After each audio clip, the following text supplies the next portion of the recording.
bien, bienvenue à toutes et à tous.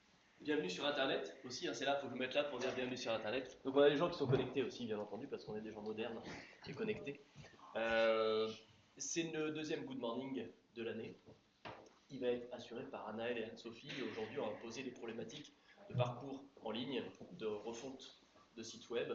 Est-ce qu'il est nécessaire, quand vous avez un problème dans votre parcours en ligne, de refondre la totalité de votre site? Ou est-ce qu'en travaillant juste sur quelques moments du parcours, on peut aller chercher ces points de progrès, cette contribution business augmentée?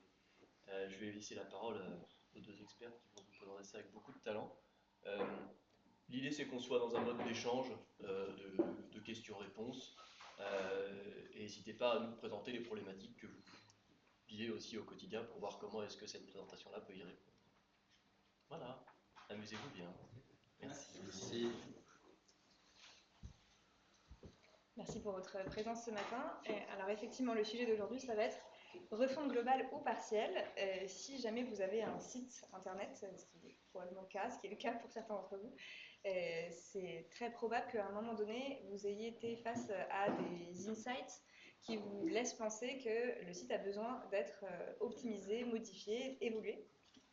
Mais ce n'est pas toujours très évident de savoir si on a besoin de se lancer dans une refonte globale ou si simplement des optimisations, ça peut suffire, et savoir comment doser son effort. Du coup, avec mes collègues Anaël et Nabil, on a essayé de poser une sorte de petite boîte à outils qui peut vous donner des pistes pour savoir comment agir, sur quelle voie aller en fonction de la problématique que vous allez rencontrer. En fait, il y a un certain nombre de facteurs déclencheurs qui peuvent vous donner envie de vous mettre en mouvement et de faire évoluer votre site. Et face à ces facteurs déclencheurs, on a identifié un certain nombre de questions que vous pouvez vous poser. Et en fonction de ces questions, ça va plutôt vous orienter vers la refonte ou plutôt vous orienter vers l'optimisation. Et c'est ça qu'on veut vous présenter ce matin. On a posé un arbre décisionnel qui doit vous aider à vous orienter et à calibrer votre projet. On peut rentrer dans la présentation. On a identifié 4 grandes familles de facteurs déclencheurs dont on voulait vous parler ce matin. Il va y avoir des facteurs UX, donc ce qu'on entend par là, ça va être l'ergonomie de votre site internet et aussi la cohérence de vos parcours. Il va y avoir également des facteurs liés à l'offre, votre offre, l'offre de la marque, des facteurs liés à l'image de marque, qu'on trouve dans la catégorie brand, et des facteurs liés à la technique. On va démarrer par les facteurs liés à l'UX design. Donc si on rentre dans notre présentation, donc, le premier facteur déclencheur qui peut vous donner envie de faire évoluer votre site, qu'on a identifié, ça va être le fait que vous observiez des ruptures de parcours sur votre site. Au niveau de ces ruptures de parcours, ça peut arriver à différents moments de l'expérience. Le premier moment auquel ça peut arriver, ça va être au moment de la découverte de l'offre pour vos utilisateurs.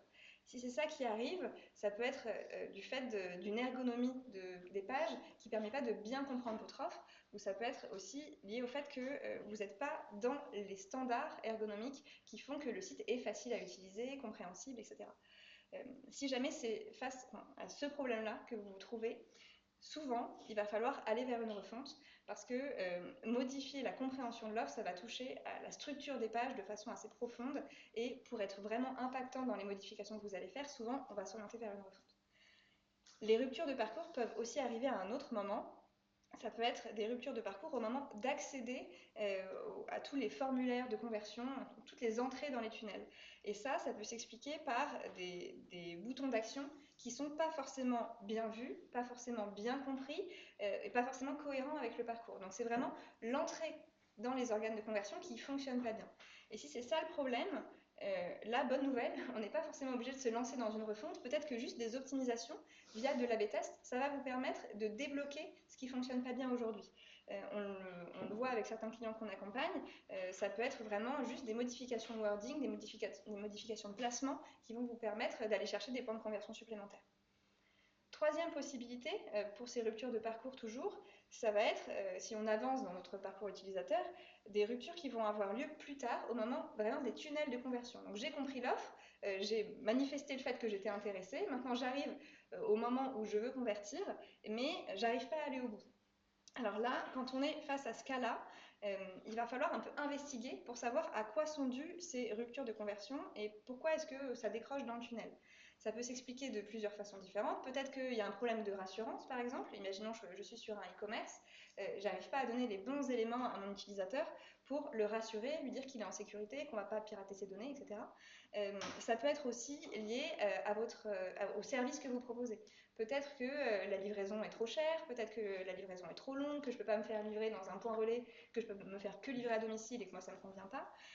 Bien ça peut aussi être des problèmes techniques. Peut-être que sur ma page de prise de rendez-vous, mon formulaire bug et en fait quand je mets mon code postal, j'arrive jamais à charger mon formulaire jusqu'au bout. Je fais des petits clins d'œil à Olivier parce que c'est des cas qu'on a croisés récemment. Et donc en fonction de la réponse aux questions qu'on vient de se poser, ben là ça va être au cas par cas. Parce que si c'est un problème de service, ben en fait c'est pas des optimisations d'interface qui vont faire la différence, ça va être le fait de proposer des services additionnels. Si c'est un problème de rassurance, ça va peut-être être très facile à résoudre simplement en modifiant les messages de rassurance que vous avez sur le site, et là on est sur de l'optimisation. Et si c'est un problème technique, ben là il va falloir investiguer parce que ça dépend de la nature du problème technique. Donc là, on va être au cas par cas. On a balayé le premier facteur déclencheur qui était la rupture de parcours, mais il y en a d'autres qui peuvent vous inciter à vous mettre en mouvement pour faire évoluer votre site. Par exemple, observez une baisse de trafic sur les pages stratégiques. Jusque-là, le trafic était plutôt satisfaisant, et tout à coup, vous voyez que le trafic baisse. Donc ça, il va falloir aller investiguer, notamment au niveau du référencement de votre site. Donc les problèmes de référencement, ils peuvent être dus à différents facteurs. Le premier facteur que vous pouvez aller vérifier, c'est est-ce que c'est des problèmes techniques. Si c'est des problèmes techniques, peut-être qu'on va pouvoir les résoudre simplement. Peut-être juste un patch technique, peut-être que alléger des images, ça va pouvoir optimiser les performances techniques et donc le référencement. Peut-être que juste mettre une extension particulière, ça va pouvoir aussi résoudre les problèmes. Et d'autant plus si vous pouvez le faire avec des ressources internes, dans ces cas-là, ça va probablement être un problème assez léger. Il n'y a pas besoin de partir sur une refonte, juste des optimisations, ça va suffire. Ou bien, quand vous allez investiguer, peut-être que vous allez vous rendre compte qu'en fait, il y a une dette de code qui est trop importante et il va falloir refaire la majorité du code. Et donc, dans ces cas-là, on va plutôt s'orienter vers une refonte. Donc là aussi, on est plutôt sur au cas par cas, mais aller investiguer la dette technique, c'est intéressant. Deuxième possibilité qui peut avoir un impact négatif sur votre référencement, ça va plutôt toucher à la sémantique. Donc là, ce qu'il va falloir aller regarder, c'est comment est-ce que votre site aujourd'hui il est construit en termes d'arborescence, en termes de maillage interne, et est-ce que la façon dont c'est aujourd'hui structuré, ça permet au robot d'aller chercher efficacement les contenus pour faire les connexions lexicales pertinentes et du coup pour pouvoir bien référencer votre site. Donc, en fonction de ce que vous allez détecter, là aussi, le problème est plus ou moins important. Peut-être que simplement revoir le maillage, ça va suffire, mais peut-être que la structure elle-même n'avait pas été pensée d'une façon suffisamment robuste pour les besoins SEO, et dans ces cas-là, ça pourra mener à une refonte. Troisième volet qui peut pénaliser votre référencement, ça va être la quantité de backlinks que vous avez qui vont orienter vers votre site. Si jamais vous avez moins de liens référents, ça peut entraîner une perte de notoriété et donc impacter là aussi votre référencement. Si c'est ça le problème, a priori, on ne va pas tout de suite se lancer dans une refonte, c'est pas ça qui va résoudre le problème. Au contraire, faire une refonte, ça pourrait en temps 1 pénaliser la notoriété. Donc ce qu'il va falloir faire, c'est des optimisations SEO, pas forcément des optimisations sur l'ergonomie. Vous allez aller travailler les backlinks pour de nouveau alimenter la notoriété. Quatrième point qui pourrait altérer le trafic sur votre site, ça va être le fait que des campagnes web marketing que vous menez peuvent être moins efficaces qu'elles ne l'ont été par le passé. Alors, plusieurs raisons à ça. Potentiellement, vous meniez des campagnes web marketing qui menaient vers des pages stratégiques. Vous avez arrêté ces campagnes. Bon, bah, de fait, vous avez moins de trafic sur ces pages. Ou bien vous avez modifié vos campagnes, vous avez changé votre ciblage, vous avez changé les messages que vous avez dans vos campagnes. Et là aussi, vous constatez que ça performe moins. Ou bien peut-être que c'est le passage entre vos campagnes web marketing et l'arrivée sur le site qui fait défaut. Peut-être qu'il n'y a pas une continuité satisfaisante dans les messages entre ce que vous disiez dans vos annonces et la page, la landing sur laquelle vous arrivez, et donc ça ne convertit pas parce que ce n'est pas cohérent de bout en bout. Donc dans ces cas-là, là aussi on n'est pas sur une refonte, on va plutôt être sur de l'optimisation de vos campagnes web marketing. Autre facteur déclencheur qui peut vous inciter à vous mettre en mouvement et faire évoluer votre site, ça va être le fait que vous constatez que vous avez des avis négatifs sur l'expérience en ligne que vous proposez. Alors à ce niveau-là, il peut y avoir des avis négatifs qui portent sur plusieurs volets différents. Et donc en fonction de ce sur quoi ça porte, on ne va pas déployer le même plan d'action. Si l'expérience porte, enfin si les avis négatifs portent sur un problème d'offre, dans ces cas-là, il ne faut pas tout de suite se lancer dans une refonte. Le premier problème qu'il va falloir adresser, ça va être votre offre, bien sûr, et donc réfléchir d'abord à comment adresser ce sujet-là d'offre, et en fonction de l'évolution de l'offre que vous mettez en place, Peut-être que ça va impacter énormément votre business, et dans ces cas-là, on va se diriger vers une refonte, et peut-être que c'est au final une évolution à la marge qui va pouvoir être adressée simplement par des quick wins, mais il faut d'abord se poser la question de l'offre, et c'est pas modifier le site qui va solutionner le problème initial. Peut-être que les avis négatifs portent sur le parcours utilisateur. Donc là, dans ces cas-là, on va avoir plus de leviers pour répondre à ça avec l'interface. Et donc, les problèmes de parcours, c'est ce qu'on a adressé tout à l'heure. Donc, c'est ce que je vous disais au tout début de cette présentation.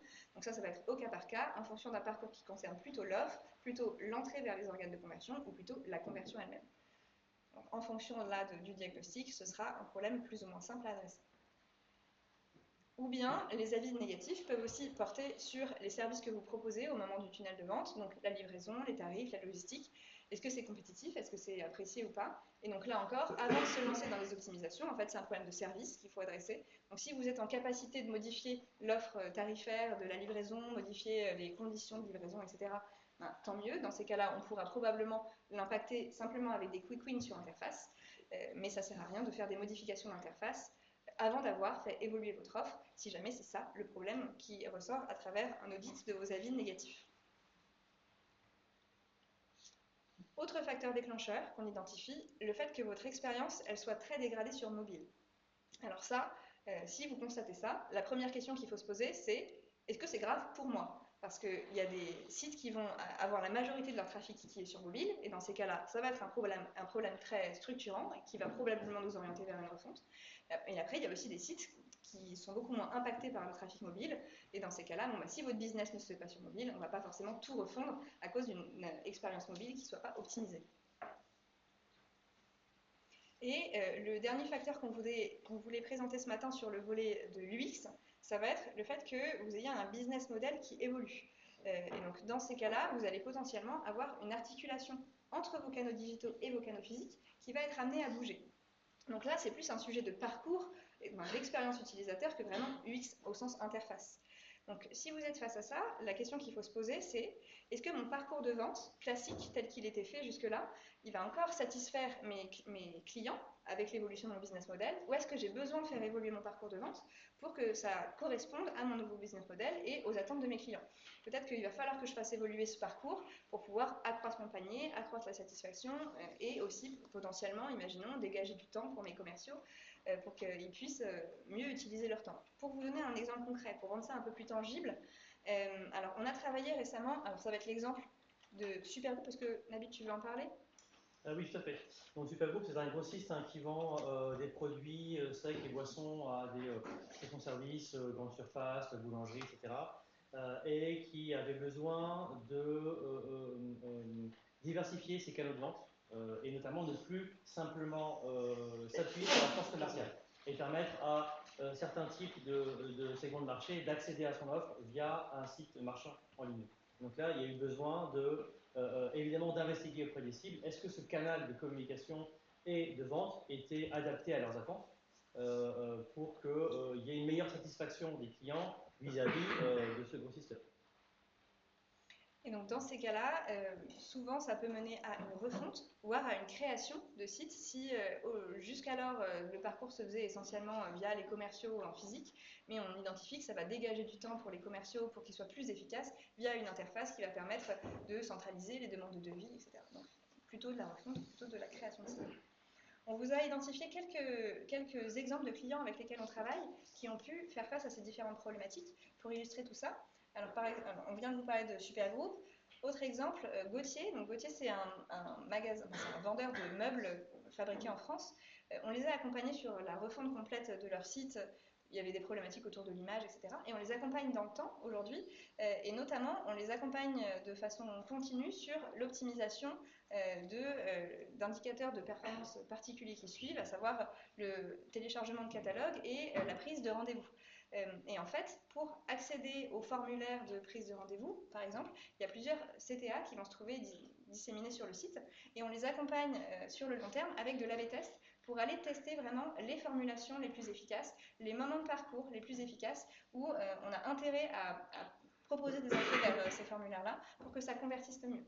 Donc même si à la base, on n'était pas forcément satisfait des performances sur la prise de rendez-vous, par exemple, ben, on ne va pas lancer dans une refonte, on va vraiment faire du cas par cas chirurgical pour aller trouver la bonne solution grâce à de l'A/B test, donc de l'optimisation. On n'est pas obligé de tout casser pour aller optimiser. On a également accompagné d'autres marques. Est-ce que Anna, tu veux nous dire un mot sur cette question? Oui, alors pour Self-Tissu, effectivement, on les a accompagnés sur d'abord une audit de leur site et ensuite une refonte complète du site. Et là, effectivement, l'audit a permis d'identifier qu'ils avaient aujourd'hui des très gros problèmes de rupture de parcours et aussi de respect des standards e-commerce, c'est-à-dire ils étaient assez éloignés des standards e-commerce actuels. Donc il n'y avait pas de grand doute sur la conclusion, il y avait vraiment un besoin de refonte. On avait par exemple des listes de produits où on n'avait pas de filtre possible, alors qu'on avait un volume de produits de plusieurs milliers de produits. On est sur du coup, de la mercerie, avec plein de tissus, plein de fils, plein d'aiguilles différentes. Donc là, on était vraiment sur cette dimension respect des standards e-commerce et continuité du parcours, même un cumul de plusieurs des écueils qu'on a pu citer auparavant. Et oui, et sur Algam, là c'était. Donc Algam est un importateur, fabricant, distributeur d'instruments de musique. Ses clients, ce sont les magasins qui vendent des instruments un peu partout en France. Et face à la concurrence de grandes entreprises étrangères, il a souhaité mettre en place un écosystème digital, une stratégie digitale pour contrer justement ces concurrents étrangers en impliquant tous les magasins, pour pas que ces clients magasins voient le futur site marchand comme un concurrent, évidemment, du réseau. Et donc il y a vraiment une réflexion et un embarquement de tous les magasins dans la réflexion stratégique de qu'est-ce qu'on doit mettre sur le site, qu'est-ce qui est important à mettre en scène, et le fait qu'on ne puisse pas nécessairement acheter, ou en tout cas acheter sur le site, mais pas se faire livrer en magasin. Il y a eu vraiment une réflexion sur comment on va mixer la partie digitale et la partie magasin pour que ça aille dans le même sens et que les ventes soient après attribuées localement au magasin qui est le plus proche de tel ou tel client. Donc il y a vraiment eu cette réflexion-là, comme il y a pu avoir chez ERAM il y a un certain temps, c'est qu'ils ont embarqué les magasins pour qu'ils ne voient pas le site web et Internet comme étant un concurrent ou un siphonneur de clients de trafic, c'est tout le monde qui en profite finalement. Et bien sûr, il y a eu les interrogations classiques sur qu'est-ce qu'on met en place dans le parcours, comment on construit une fiche produit, etc. Je vous propose qu'on avance sur une autre catégorie de déclencheurs. C'est Anaëlle qui va prendre la suite pour vous parler de l'offre. Tout à fait. Et bien c'est parti. Donc parfois, du coup, les facteurs qui vont nous amener à nous poser la question de est-ce qu'on part sur une refonte, est-ce qu'on a besoin d'une refonte de notre site ou non, vont être plutôt associés à l'offre. Un premier facteur déclencheur, mon offre évolue. Elle va pouvoir évoluer de différentes façons. Et en fonction de ça, elle va pouvoir justifier ou non la refonte. Si on est sur une offre qui évolue en profondeur, ça veut dire que potentiellement on va avoir un changement peut-être dans le déroulé du parcours, on va avoir un changement peut-être sur les cibles qu'on adresse. Donc c'est clairement un cas où ça va justifier de s'orienter vers une refonte puisqu'on va vouloir créer une nouvelle expérience vraiment adaptée à un nouveau contexte. Si par contre on est sur quelque chose d'un petit peu plus restreint, c'est-à-dire qu'il s'agit non pas d'une évolution globale, mais plutôt juste d'un élargissement d'une gamme ou d'un service supplémentaire, dans ce cas-là, on va plutôt envisager de capitaliser un maximum sur l'existant, assez logiquement, et du coup opter pour des optimisations. Si le sujet est plus sur la catégorisation de l'offre aujourd'hui sur le site, on a une offre qui a évolué dans le temps, où on a eu du coup des ajouts progressifs sans forcément avoir une réflexion d'ensemble, ou alors voilà, qui a beaucoup évolué, qui engendre du coup potentiellement une désorientation, on est un peu perturbé, on ne sait plus quel est le bon parcours parce qu'on a des offres peut-être un peu similaires qui cohabitent, des choses qu'on a pu constater. Dans ce cas-là, la refonte peut être nécessaire. Ça va dépendre de ce dont on va avoir besoin pour faire évoluer le site, pour rendre l'ensemble intelligible. Est-ce qu'on a besoin de créer des nouveaux templates, de créer des nouveaux parcours pour présenter cette offre? Si c'est le cas, oui, on va aller vers une refonte globale du site. Si par contre on est capable de faire évoluer la structure de l'arborescence de façon plus simple en réutilisant des templates existants. Dans ce cas-là, on va plutôt partir sur des optimisations, mais en restant par contre, dans ce cas-là, très vigilant sur la mise en place des redirections, puisqu'on sait qu'on va faire disparaître certaines URL au profit d'autres, et donc l'idée ce serait de ne surtout pas perdre le trafic qu'on a pu acquérir jusqu'à maintenant. Donc sur le sujet de l'offre, c'est pour nous les grands sujets auxquels on a été confrontés. On a ici donc 3 cas pour lesquels ça a été le driver d'une refonte. Le plus récent, c'est l'Institut Curie. Aujourd'hui, je dis aujourd'hui parce que la refonte est en cours, donc aujourd'hui ils ont des entrées qui se font par profil, par type de cible, et il se trouve que à la fois dans l'orientation des personnes, des utilisateurs qui visitent le site, et dans aussi la contribution pour les personnes internes à l'Institut Curie, c'est un vrai frein. Ça complexifie le discours un peu complet sur regardez tout ce qu'offre l'Institut Curie, et puis un utilisateur est amené à évoluer du profil de patient à celui de potentiellement donateur, à celui probablement pas de chercheurs, mais en tout cas, voilà, il y a quand même des profils qui vont se croiser. Donc là, il y avait un vrai sujet de structure en profondeur, et donc de refonte de templates, etc., qui justifiait une refonte complète. Ensuite, dans le cas d'Esprit, là, on était sur une start-up qui propose des robots de taille de plants de tomates, d'automatisation de la taille des plants de tomates. Et à la base, on est sur une start-up du coup qui est juste en lancement, donc on a un petit site qui est assez artisanal. Donc quand ils viennent nous voir, ils sont en train de passer à l'étape supérieure, et on passe au niveau de la start-up qui va vendre, qui a besoin du coup de prendre de l'ampleur, de devenir plus professionnel aussi dans son image. Il y avait un gros enjeu sur l'image et sur le besoin d'étoffer leur site. Donc là, on est parti sur une refonte aussi pour avoir quelque chose de plus professionnel, plus complet. Dans le cas du journal des entreprises, je te laisse peut-être... Oui, le journal des entreprises, c'est un média économique local à destination des dirigeants d'entreprise. Donc en plus d'un magazine papier, ils ont un site internet un site de presse qui propose des articles. Et tel qu'il était fait au préalable, on avait un problème de structuration des contenus, puisqu'en fait, on n'avait pas moyen d'accéder aux articles autrement que par la récence. Donc j'avais juste un feed, en fait, je voyais les articles les plus récents, mais j'avais des difficultés à pouvoir retrouver un article particulier sur une thématique particulière. Il n'y avait pas du tout de structuration par thématique, par secteur d'activité, etc. Ce qui ne permettait pas de voir la richesse des contenus qui étaient proposés par le journal des entreprises. Donc ça déjà, c'était un premier élément qui nous a incité à aller vers la refonte. Et le deuxième point, c'est qu'en parallèle, ils ont modifié leur offre. C'est un média auquel on souscrit, il y a des offres d'abonnement, et ils ont changé un peu leur package.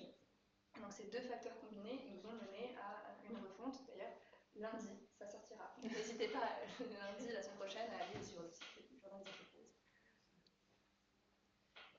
Donc on peut poursuivre du coup avec la partie brand maintenant. En l'occurrence, pour Esprit, on voit qu'il y avait aussi un sujet brand qui a participé à la décision de faire une refonte.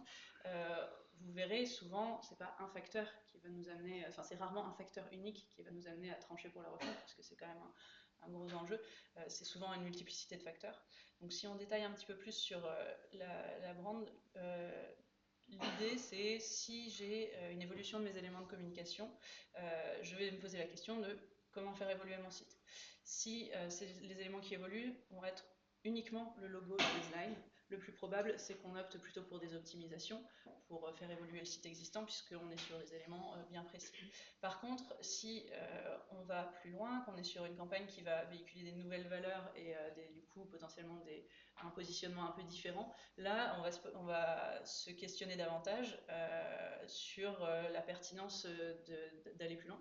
En gros, si le positionnement le nouveau positionnement est très différent du précédent, on va probablement plutôt s'orienter sur une refonte. C'est ce qu'on évoquait au début sur changement potentiel de mes cibles, de mon parcours, de mes valeurs, voilà, je vais avoir besoin de marquer le coup également. Ou alors si on est sur une campagne qui est plutôt limitée dans le temps sur un sujet plus restreint, des optimisations peuvent suffire. Donc comme je le disais avant, si on est sur un changement de positionnement, un changement plus important de charte de l'ensemble de ma plateforme de marque, là, assez logiquement, on va aller vers une refonte. Ça va faire partie de la démarche, finalement, de changement de positionnement que de faire évoluer le site vers de le faire gapper vers quelque chose de nouveau. Donc, refonte recommandée. Lorsque le sujet de l'interrogation, c'est la DA du site, son aspect graphique, qu'on estime qu'elle est plus en phase avec les codes graphiques actuels, qu'elle a un peu vieilli. Ici, la réponse ne va pas être refonte ou non immédiatement, mais plutôt à quel point cela impacte le ressenti de mes utilisateurs, de mes cibles. Et c'est la réponse à cette question-là qui va nous permettre de choisir si on a besoin de faire une refonte profonde ou non. En soi, selon votre domaine d'activité, la DA va avoir plus ou moins de poids dans l'expérience qui est vécue derrière. Donc la refonte n'est pas systématique. Sur ces sujets, dans le cadre de France Mutuelle, donc une mutuelle qui a évolué récemment, on a eu une refonte complète de la plateforme de marque qui a été mise en place suite à un changement aussi dans leur offre et dans leur positionnement. Ils avaient besoin aussi de se rajeunir, de rajeunir leur cible. Et donc là, ça justifiait clairement la refonte. On a également eu le cas de Télamon, où là, je te laisse détailler. Télamon, c'est un constructeur, on va dire, qui a fait un changement de nom. En fait, l'entreprise s'appelait Panhard, c'était le nom du fondateur de l'entreprise, et lorsque le fondateur est parti à la retraite, il a fait le choix de partir avec son nom, et donc de demander à ce que l'entreprise soit renommée.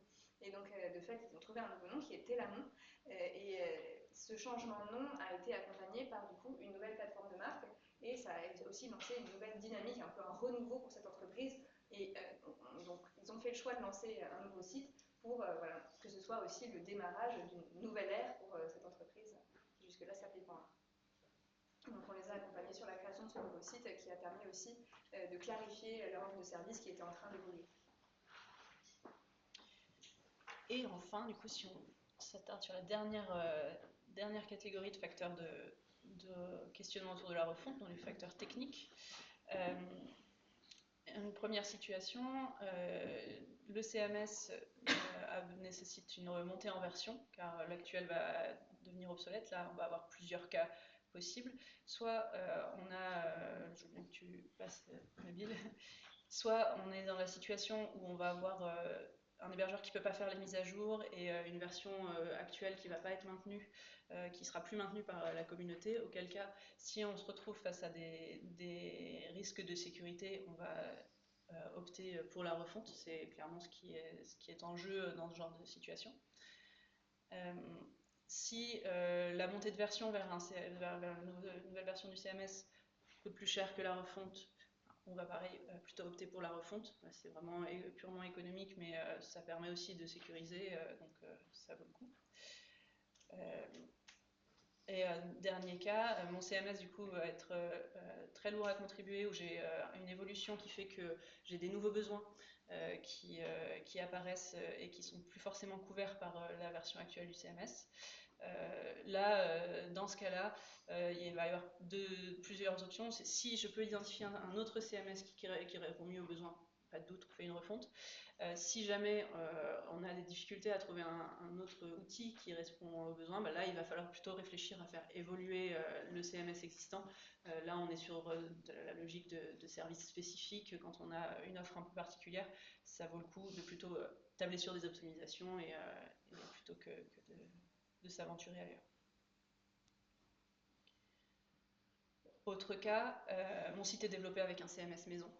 Ça, c'est arrivé notamment chez nous avec Self-Tissue. Les risques autour de ce cas-là, c'est les personnes qui savent l'utiliser, qui savent le faire évoluer, sont peu nombreuses. potentiellement partent à la retraite dans pas longtemps. Enfin, il y a plusieurs cas de figure qui peuvent se présenter. Et il existe probablement sur le marché des CMS qui répondent aux mêmes besoins que celui du CMS maison. Dans ce cas-là, on va favoriser la refonte. Le seul cas où on va vouloir potentiellement garder ce CMS maison, c'est si on a effectivement à nouveau des besoins très spécifiques. Un schéma qui n'est pas du e-commerce classique ou du site vitrine classique. Là, dans ce cas-là, on va plutôt mettre l'effort sur la formation en interne. Mais bon, jusqu'à maintenant, nous, les cas auxquels on a été confrontés, on était plutôt sur recommander de la refonte pour capitaliser sur des outils qui sont universels et faciles à transmettre. Voilà. Et sauf erreur, le dernier cas qu'on a traité, le dernier facteur qu'on a envisagé, c'est je constate des bugs importants, des lenteurs et des failles de sécurité.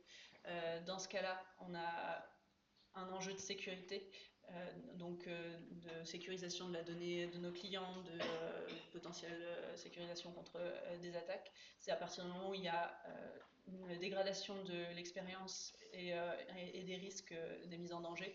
Là, on va évidemment s'orienter plutôt vers de la refonte. Voilà. Si jamais il n'y a pas assez de problèmes de sécurité, on adapte évidemment notre réponse. Chez nous, donc, comme je l'évoquais auparavant, on a eu le cas notamment de Self-Issue qui était développé sur un CMS maison avec une personne qui était dépositaire du site et qui était la personne référente, la seule à pouvoir le faire évoluer. Donc ça paraissait cohérent de proposer une refonte parce qu'effectivement la personne n'avait pas forcément, enfin elle avait en plus d'autres missions dans sa fiche de poste qui faisaient qu'elle n'était pas toujours disponible pour faire évoluer dans les temps nécessaires le site. Et puis donc on atteignait les limites de l'outil. Et comme on est sur du e-commerce complexe, certes, mais malgré tout un e-commerce qui existe déjà sur le marché, qui a des acteurs similaires, il y avait des solutions sur étagère utilisables et envisageables. Et dans le cas de Compagnie des Alpes, donc la Compagnie des Alpes, c'est notamment parmi leurs missions l'organisme qui gère les bornes de commande des forfaits de ski en station. Et donc c'était sur ce sujet-là qu'on intervenait plus particulièrement. Ils avaient là une volonté de changer d'outil puisqu'ils étaient avec un outil dont ils n'étaient pas propriétaires, dont ils ne maîtrisaient pas les datas, dont ils ne pouvaient pas vraiment exploiter les datas. Donc ils avaient une volonté de se réapproprier leurs data, leur outil pour pouvoir le faire évoluer, le calquer davantage sur les spécificités de leur offre. Donc là c'était vraiment la technique qui a drivé la volonté de refonte. C'est vers ça qu'on les a accompagnés. Et l'anecdote, c'est qu'on a été aussi en terrain à la montagne pour observer comment les personnes utilisaient les bornes, ce qui n'était pas pour nous déplaire, en hiver et en été. Voilà. Et donc, vu qu'il y avait un écosystème général de canaux de com et de vente qui voulait à nouveau revoir, donc on a été sur une phase de cadrage en amont pour observer les comportements, recueillir les attentes sur les différents supports, sites web mobile, site web, bornes, guichets aussi. Comment cet écosystème se parle et donc on a abouti à un cahier des charges bien précis sur là où il fallait doser les investissements, sur quel canal pour répondre aux attentes et à l'expérience globale des clients. Donc voilà, pour nous, on a fait le tour de toute une ribambelle du coup de facteurs qui nous sont à prendre en compte dans votre prise de décision sur est-ce qu'on part vers une refonte, est-ce qu'on part vers des optimisations. Comme vous voyez, tout n'est pas noir ou gris, souvent on a des combinaisons de facteurs et c'est ça qui va faire peser la balance vers le oui ou le non. On a couvert un certain nombre, mais il y en a sûrement encore plein qu'on pourrait ajouter. Je ne sais pas si vous aujourd'hui vous êtes confrontés à ces questions-là et si vous en avez d'autres à nous partager, mais c'est le moment. Des questions. Déjà, merci pour la présentation. J'ai deux questions moi, qui, je pense, peuvent un peu compléter le tableau. C'est qu'est-ce qui va nous décider à partir plutôt sur une création et transfert de site plutôt que la refonte C'est-à-dire que comment vous dissociez la refonte de la création-transfert? La refonte, pour moi, c'est changer un peu le squelette de l'existant, le rendre beaucoup plus malléable et faire des changements importants. Et création de site et transfert, c'est vraiment, on se dit, c'est foutu pour foutu, on part sur autre chose et on prend une page blanche et on fait des redirections, on transfère un maximum de ce qu'on peut. Bah, en l'occurrence, nous, quand on parle de refonte, on est plus sur cette logique de création-transfert. D'accord, Ouais, ok. ouais, ouais. Ok. Justement, ce qu'on appelle, du coup, ce que vous appelez refonte, ça va être nous ce qu'on appelle de l'optimisation. On reste sur la structure existante et on la fait évoluer. Là où la refonte, on recommence de zéro. On va essayer de récupérer, on va récupérer les contenus si ça a du sens. On va faire des redirections effectivement pour ne pas perdre le trafic, etc. Mais on part souvent sur un socle technique différent ou sur, en tout cas, on recode l'ensemble et on restructure les pages. D'accord. Quand on parlait de refonte, c'était création d'un nouveau projet. Ouais. Là où, en fait, nous on n'utilise pas forcément le terme création parce qu'on parle de création quand il n'y avait pas de site à l'origine. Ok. Dans notre jargon courant. Très bien. Et dernière question de mon côté, quelles seraient les questions importantes à se poser pour faire fusionner deux sites partenaires? Si on se rend compte que les deux sont un peu à la peine et qu'ils peuvent peut-être s'aider l'un l'autre, forcément on choisit celui qui est le plus avancé, j'imagine. Mais quelles seraient les questions importantes à se poser selon vous pour ce choix? Qu'est-ce que vous appelez site partenaire? C'est des sites Lorsqu'on fait partie du même groupe, on a Ouais. deux sites e-commerce, il y en a un qui porte un peu plus l'autre d'un point de vue décision digitale et qui pourrait aider son petit frère à la peine. Quelles seraient les questions à se poser pour qu'il nous absorbe ou qu'on l'absorbe, etc. Est-ce qu'ils adressent les mêmes cibles, par exemple? Oui, avec une offre assez similaire. Oui, d'accord. C'est à quel point ils se recoupent. C'est ça. Et en fait, est-ce qu'ils se cannibalisent aujourd'hui ou est-ce qu'ils sont complémentaires? Complémentaires, plus que cannibalisés. D'accord. Est-ce qu'on a des parcours qui sont cohérents entre les deux sites? Est-ce qu'on a des catalogues qui vont venir se superposer des sites e-commerce? Ouais. Est-ce qu'on a des catalogues qui vont se superposer? Est-ce que c'est des catalogues qui sont complètement différents, qui s'adressent à des sites différents? Pour le coup, le merge pourrait faire sens. Ma question, c'est plus d'un point de vue technique, quels seraient les points auxquels faire attention ou à considérer si ce genre de cas devait survenir? Bah déjà, qu'est-ce qui fait la différence entre les deux? Est-ce que les deux sont des e-commerce? Est-ce qu'il y a une structure produit? Ce qui est important d'envisager, c'est de se dire quelle est la répartition technique contenu et de se dire comment aujourd'hui est gérée aussi la contribution. Je ne sais pas si le CMS est le même ou pas. Les CMS sont les mêmes, c'est les mêmes équipes de développement et c'est une offre très similaire qui est complémentaire. Et les personnes qui contribuent sur un site sont les mêmes qui contribuent sur l'autre site? Non, les équipes sont différentes. C'est deux entreprises différentes. C'est ça qui a motivé aujourd'hui le fait d'avoir deux sites différents? C'est parce que c'est deux entreprises différentes? Non, c'est parce que ça a été créé, c'est deux entreprises différentes qui font partie du même groupe. Voilà. Et la deuxième entreprise dans laquelle on travaille a eu l'opportunité, en fait, quand on veut créer un site e-commerce plutôt B2C, parce que le premier site de la première entreprise faisait une refonte et ils ont eu la possibilité de créer un deuxième site qui est complètement collé au premier site. La question au-delà de notre exemple précis, c'est quand on merge deux sites, deux projets, quels sont les axes, les questions à avoir en tête? Moi, je pense que c'est vraiment ce que tu disais, déjà vérifier que les socles si les socles techniques sont les mêmes ou pas, si la techno est la même, ça va forcément simplifier la chose. Si elle est différente, on va voir à quel point les transferts sont envisageables facilement ou pas. La notion de est-ce qu'on est bien sûr des cibles similaires, des besoins similaires, pour des parcours similaires? Si oui, ça plaide pour le merge. Sinon, peut-être que les deux sites se justifient. Voilà, ça va vraiment être un peu un jeu d'essais de différence pour voir où est-ce que ça peut coincer potentiellement. Je pense aussi qu'il y a une vraie question sur la notion de droit utilisateur, parce que si vous êtes sur deux entités distinctes, c'est un jeu politique aussi, mais c'est qui fait quoi dans le back-office, qui a quel droit, et surtout, ça c'est quelque chose qu'il faut vraiment anticiper lors de la conception technique du socle, enfin en tout cas du merge, c'est de se dire, aujourd'hui, si le site principal il absorbe l'autre, comment les autres ils vont venir contribuer dans ce site? Quel niveau de droit on leur donne? Et ça, je pense qu'en tout cas, quand il y a deux entités qui vivent séparément, il ne faut pas prendre ça à la légère parce que c'est structurant, je pense, dans le quotidien. Donc donc c'est important d'interroger aussi quels sont les besoins de ce site qui est absorbé, qui contribue et comment aujourd'hui. En fait, il y a vraiment une phase d'audit, je pense, sur les utilisations aussi en back-office et pas juste d'un point de vue utilisation front. Les contributeurs sont souvent oubliés et pourtant c'est pour moi le nerf de la guerre. Bon, je vous remercie en tout cas pour mes questions.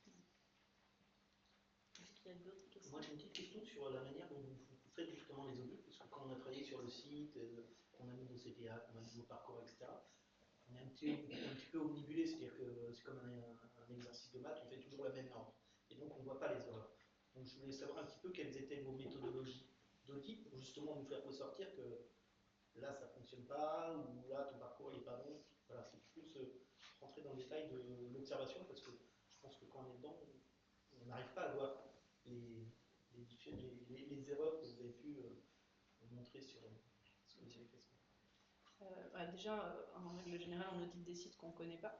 Et c'est important c'est souvent le cas, des sites qu'on n'a pas l'habitude d'utiliser, qu'on ne connaît pas. Donc déjà, ça nous permet d'avoir un œil frais sur l'interface. Ensuite, on a une liste de critères heuristiques qu'on a en tête, entre 6 et 10, je ne sais plus exactement, qui nous permettent de... Une sorte de grille d'évaluation. Oui, voilà, c'est ça. Alors, on n'est pas à cocher dans une grille, c'est-à-dire que c'est vraiment plutôt une façon de structurer notre réflexion et notre esprit, des habitudes aussi ergonomiques qui font qu'on est capable d'identifier les éléments qui vont être bloquants. Et ensuite, on enrichit cet audit expert d'éléments de benchmark qu'on va aller chercher sur des sites concurrents ou ayant des problématiques similaires pour illustrer des situations qui nous semblent plus adaptées, plus proches des standards, plus proches des usages, et pour apporter aussi des éléments de solution. Parce que là, vous avez une vision. Pardon. J'allais dire, pour compléter ce que disait Anaël, ça dépend des cas de figure. Alors là, on parle d'un audit où on est mandaté pour une prestation d'audit alors qu'on n'a pas travaillé sur le site en amont. Après, il y a aussi le cas où on va d'abord commencer par une refonte et après on va accompagner le client sur le long terme et donc on va être dans l'optimisation continue, ce dont on parlait tout à l'heure pour l'exemple de Gauthier par exemple. Et donc là, en fait, on va piloter la data. On va vérifier si les KPI principaux du site performent ou pas.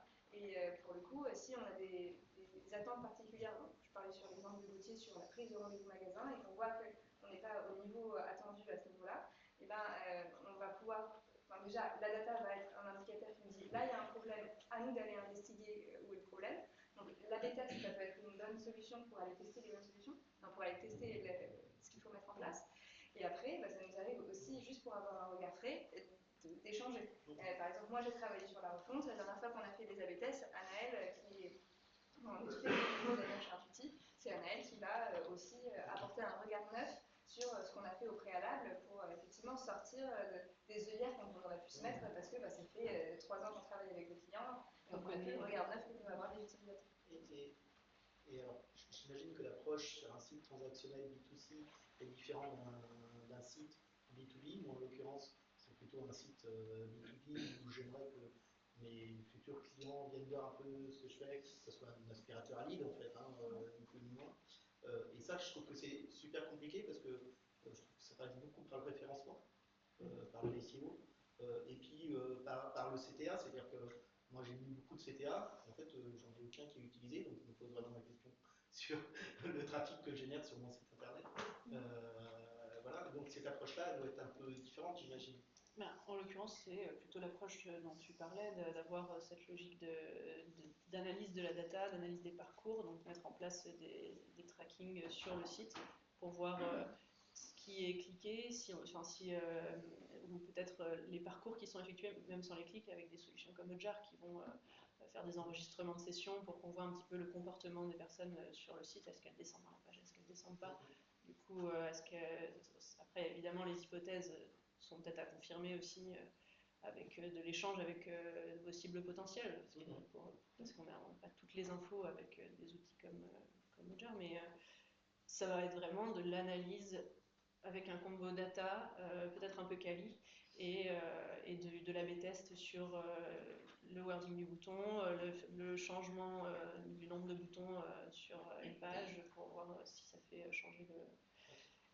les résultats futurs. Je complète juste, ça peut être complété avec d'autres expertises, par exemple le SEO, de voir est-ce que c'est un problème de qualification de l'audience en fait, est-ce que c'est bien les mots-clés pertinents en fait pour votre cible, et du coup ça peut être complété avec un audit SEO, UX, pour aller vers la meilleure performance possible.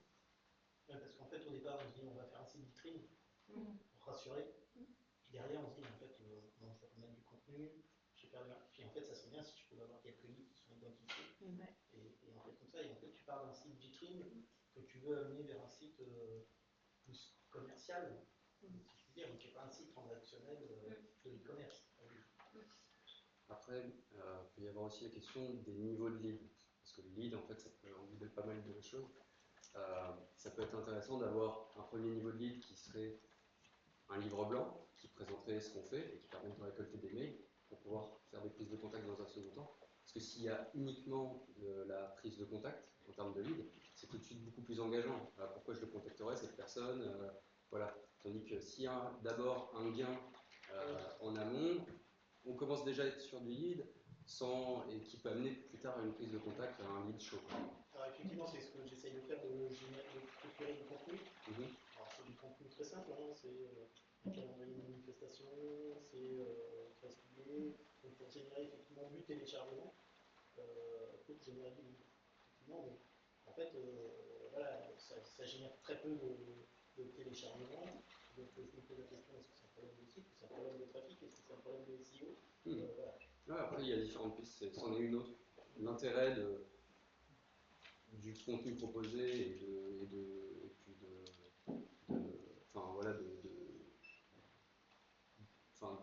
je ne sais pas exactement ce que c'est le planning dont vous parliez, mais quel est l'intérêt pour l'utilisateur final? Ouais, faudrait voir ça.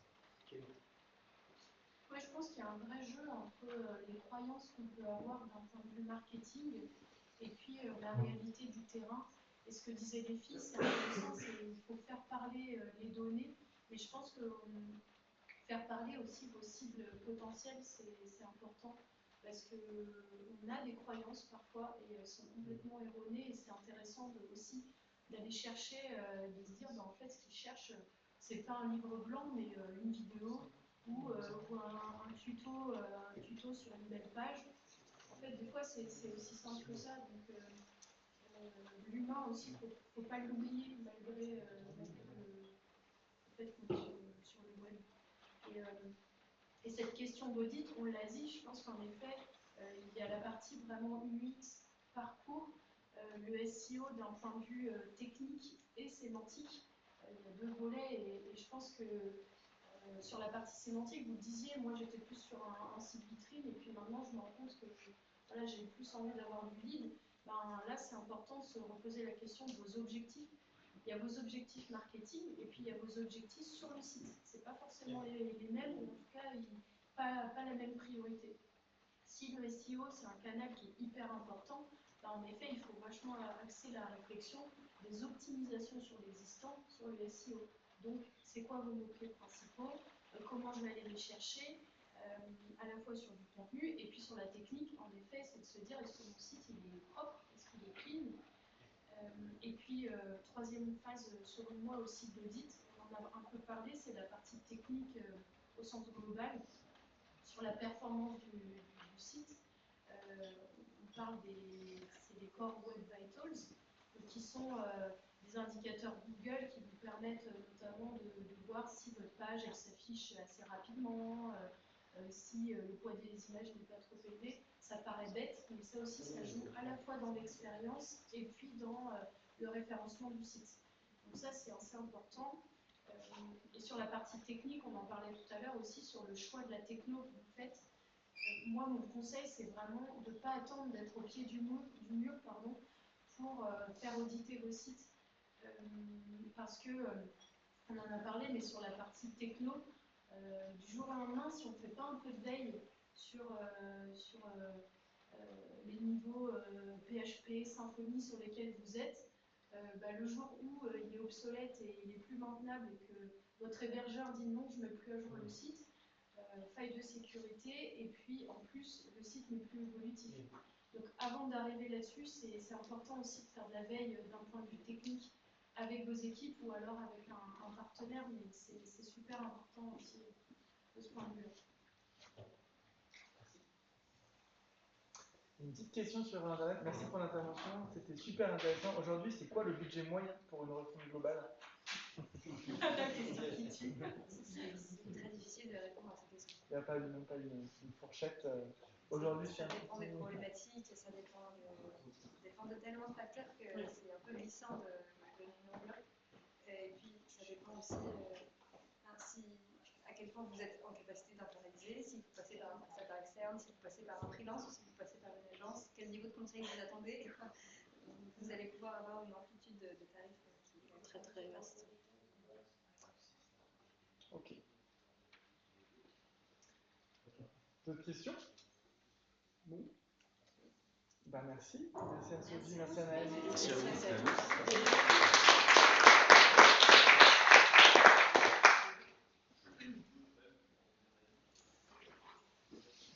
Attends du café. Il y a encore des innovations. Personne qui posait la même question. Quel type de